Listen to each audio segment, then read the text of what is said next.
Hi friends, welcome to Jeeva's garden.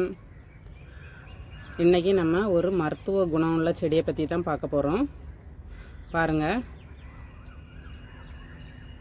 இது இதுக்குள்ளே தக்காளி போல் இந்த கூடு பாருங்கள், இந்த கூடுக்குள்ளே தக்காளி போல் தான் ஒரு பழம் இருக்கும். நல்லா டேஸ்ட்டாக இருக்கும்.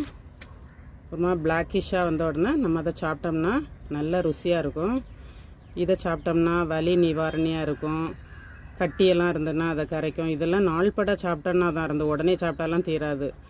சிறுநீர் பெருக்கியாக யூஸ் ஆகு. இதில் உள்ள இலையை மஞ்சளையும் போட்டு நம்ம கொஞ்சம் அவிச்சு குடிச்சோன்னா இருந்து சுகர் கண்ட்ரோல் ஆகு. இதுக்கு பேர் சொடக்கு தக்காளின்னு சொல்லுவாங்க. பாருங்கள் எவ்வளோ அழகாக காய்ச்சிருக்குன்னு. இது நம்ம இதுக்குள்ளே களச்செடியாக தான் வளரும். இந்த வீடியோ பிடிச்சிருந்துன்னா லைக் பண்ணுங்கள், ஷேர் பண்ணுங்கள், சப்ஸ்கிரைப் பண்ணுங்கள். தேங்க்யூ.